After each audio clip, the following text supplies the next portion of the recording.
Hey there. Subscribe to my channel. And also press this bell icon.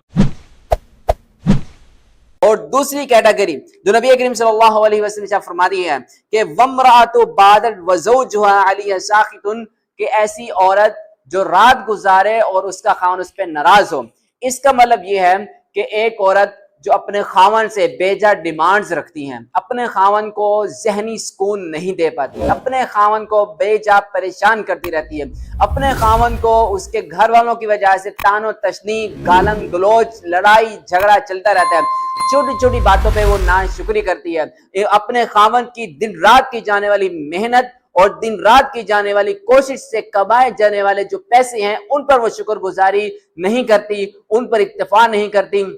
اس کی demand زیادہ ہیں، اس کی ضروریات زیادہ ہیں، اور وہ یہ کہے بار بار اپنے خاوند کو کہ میری یہ ضرورت پوری نہیں ہو رہی، میری فلاں ضرورت پوری نہیں ہو رہی، میں شادی سے پہلے ایسی تھی، میں شادی سے پہلے فلاں تھی، میں شادی سے پہلے فلاں تھی، میرا حسن تباہ ہو رہا ہے، میرا یہ ہو رہا ہے، میری نیند خراب ہو رہی ہے۔ حتیٰ کہ خاوند اگر رات کو نماز کے لیے جاگتا بھی ہے تو وہ اپنے خاوند کو بول دے کہ آپ کی اٹھنے کی وجہ سے میری نیند خراب ہو جاتی ہے، یا جو آپ الارم لگا کے سوتے ہیں اس کی وجہ سے میری نیند خراب ہوتی ہے، پھر آپ کی نیند خراب کر کے جاتے ہیں، نماز پڑھ کے واپس آتے ہیں، اس کے بعد اگر میں تھوڑی دیر کے لیے سوتی ہوں تو پھر آپ کے ناشتے کا ٹائم ہو جاتا ہے، آپ کے کام کرنے کا ٹائم ہو جاتا ہے، آپ کے آفس جانے کا ٹائم ہو جاتا ہے، تو پھر آپ اس کی وجہ سے مجھے جلدی اٹھاتے ہیں جس کی وجہ سے میری نیند خراب ہوتی ہے۔ پھر جب اگر میں سوتی ہوں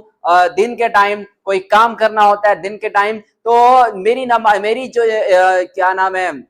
میری جو نیند ہے وہ خراب ہوتی ہے، آپ میری ضروریات پوری نہیں کر پا رہے، میرے پاس یہ چیز نہیں ہے، فلاں کے پاس یہ چیز، فلاں کے پاس یہ چیز ہے، فلاں کے پاس وہ سہولت ہے، میرے پاس سہولت نہیں ہے، میں احساس کمتری کا شکار ہو رہی ہوں۔ یہ چیزیں خواتین کی طرف سے اگر خاوند کو تکلیف دیتی ہیں، پریشان کرتی ہیں، اور خاوند اس اپنی بیوی کی بار بار ناقدری کی وجہ سے جو وہ اپنی خاوندوں کی کرتی ہیں اس کی وجہ سے وہ پریشان ہے، اپنے بیویوں پر ناراض ہیں، ایسی خاتون جو ہے اگر وہ رات گزارے، جتنی راتیں وہ گزارے گی، جب تک اس کا خاوند اس پہ ناراض رہے گا تب تک عورت پر اللہ رب العالمین کی ناراضگی واجب رہے گی۔ اور ایک اور حدیث میں ہے کہ نبی کریم صلی اللہ علیہ وسلم نے فرمایا کہ فرشتے ایسی عورت پہ لعنت کرتی ہیں کہ جو اپنے گھر کو گھر نہیں بناتی، اپنے بچوں کی تربیت نہیں کرتی، خاوند کو بیجا پریشان کرتی ہے، لڑائی کرتی ہے، جھگڑا کرتی ہے، منہ پہ آ کے وہ لڑنا جھگڑنا شروع کر دیتی ہے، اور یہاں تک معاملات پہنچتے ہیں کہ وہ خاوند کو دھکا دے، خاوند کو مکے مارے، خاوند کو تھپڑے مارے،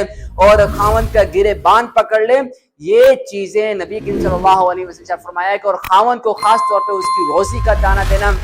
اس کے گھر کا تانا دینا، اس کے والدین کا تانا دینا، اس کی بہنوں کی برائیاں کرنا، والدین کی برائیاں کرنا، بھائیوں کی برائیاں کرنا، اس کے خاندان کو برا بلا کہنا، اور ساتھ ساتھ اپنے خاوند کو برا بلا کہنا کہ میں آپ سے پچھتا رہی ہوں شادی کر کے، میں آپ سے شادی کر کے تنگ آ چکی ہوں، میں نے آپ سے شادی کی تھی کہ آپ مجھے عزت دو، کہ آپ نے مجھے ذلیل کر کے رکھ دیا، یہ کر کے رکھ دیا، وہ کر کے رکھ دیا، یعنی کہ خاوند کی ہر طرح کی وہ ناقدری ناشکری کر کے زندگی گزار رہے اور خاوند اس پہ ناراض ہو جائے، تو ایسی عورت پر رب بھی ناراض رہتا ہے اور فرشتے اس عورت پہ لعنت کرتے ہیں۔ ایک صورت ایسی ہے کہ اگر خاوند سے عورت اپنی